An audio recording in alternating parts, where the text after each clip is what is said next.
Hi everybody, this is Rob from Simet once again. One topic that does come up quite a bit that I always thought would make a good video, so to speak, is the idea of adjusting the front shifting.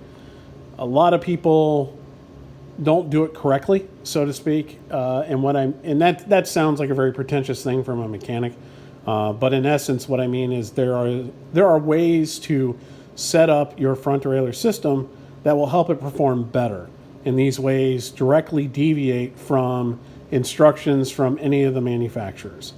Where this becomes an issue is when you start having front shifting issues, and a lot of times this is when you have parts that aren't designed to go together and are on bikes that have a lot of mileage, get a lot of usage, or some of the parts are starting to get worn out. So this is where all this kind of stuff rears its ugly head.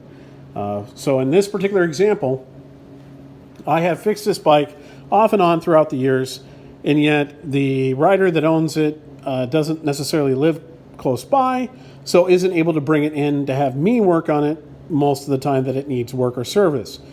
And as a result, wherever that rider is taking it, they tend to move the front derailleur back and to follow basically manufacturer's instructions. You can see it's been moved once or twice over the years. Apparently it got moved up super high, not tightened enough, and when you pulled on the lever, it got pulled down. I can tell you, even where it's at right now, it's too high. It needs to go down. So let's have an example and show you how it's set up, and then I'll show you how I change it to make it work better. So right now, this is a Dura-Ace front derailleur. It's a 7800 generation, so if you remember that was 10-speed Dura-Ace when it first came out. Roughly around the turn of the century, like 2002. And, you know, honestly, one of my favorite groups of all time. I absolutely love the group, and it will continue to perform great for nearly as long as you want to ride it. So great derailleur, but on the Dura-Ace side, so it tends to be a little bit thinner, which means that, you know, top-end derailleurs do tend to have a little bit of flex to them. More so pronounced with like the first generation of SRAM when they had the titanium cage on their red setup. That was really known for being super flexy. This is not a titanium cage. It does still derail fairly well, so you know that's where we're at. Now, obviously, it's being paired with a SRAM cork because, you know, rider wants a power meter, right? Everybody wants to ride with power these days. Well, what else do you notice? It's a 5334. So this is a compact crank.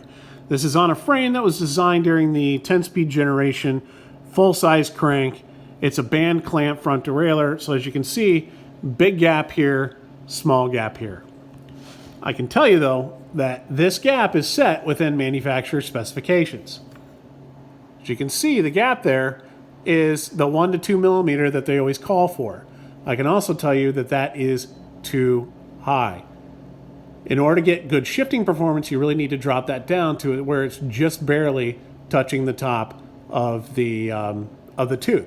And as you know, when you shift this through its swing, see if I can articulate it here, that spacing will actually get a little bit greater as you swing through the swing. So it's got tons of clearance, not going to run into the teeth. It needs to be dropped down in order to just barely scrape over the top edge of the teeth. You don't want them contacting it, but you want it about as close as you can get. Second way to set the front derailleur after height is setting the angle on it.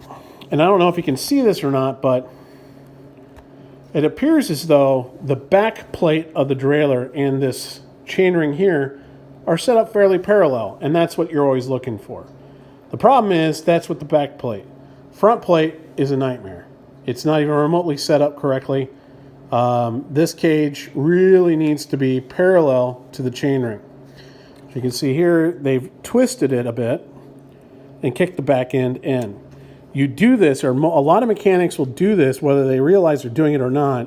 They do it when they're having a hard time getting the front derailleur to shift correctly.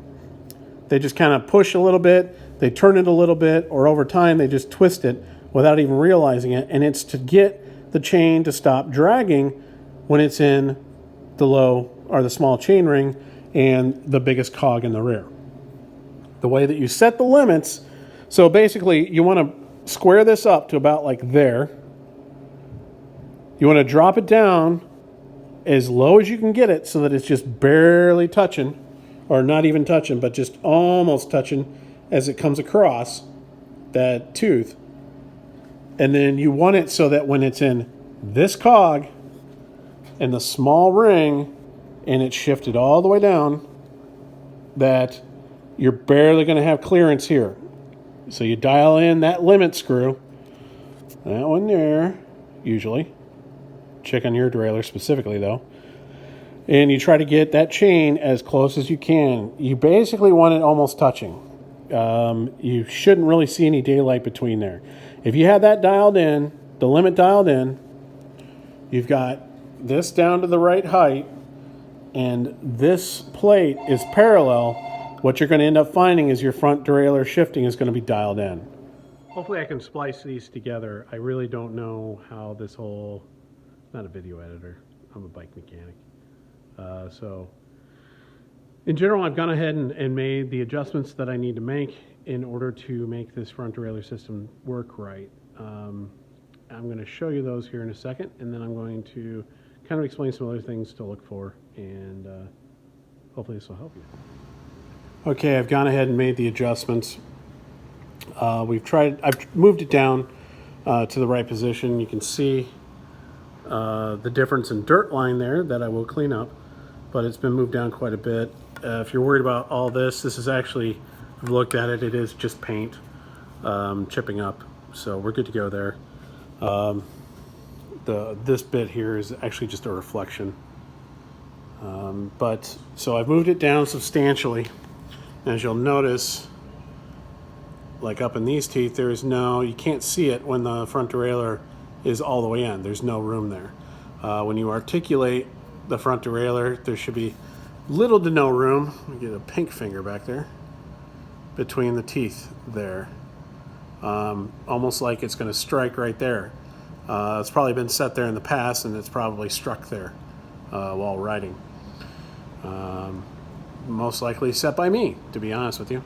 But you want to run it down right around in that area. You can see I've changed the position of the towing of it, where everything now lines up with this outer cage, which is what you want. In reality, that sets a small inward gap here, where it's tighter here versus inside here, for dropping in on the chain. It helps keep the chain from derailing off to the side. So it's kind of counterintuitive to a lot of mechanics, but that's where it is, and that's how it likes to ride. So that is set. So we've got the height set, and we've got our swing set, our position set. To give you an idea how big of a change that was, I did not loosen the cable anchor at all. So this slack in the cable is all from just us moving it down. So it is all the way down, and as you can see, there's a ton of slack in the cable now, which obviously you have to take out before you can start adjusting anything. So it's a pretty substantial move. It doesn't look like much, but it will drastically change and improve the shifting on the front derailleur.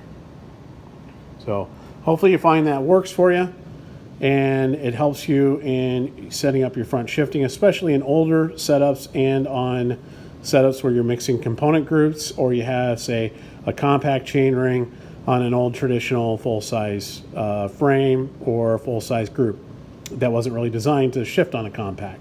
So all these little tricks will help you make the best out of what you still have and actually get better performance than some people are getting out of modern stuff. So hope that helps. So thanks for checking out the video. Once again, if I could get you to go ahead and like the video, hit that little like thing down there, and then subscribe. If you could subscribe to our channel, that would be awesome. It would also help us maybe get a few bucks back at some point for helping to monetize our channel. Thanks a lot, and thanks for watching.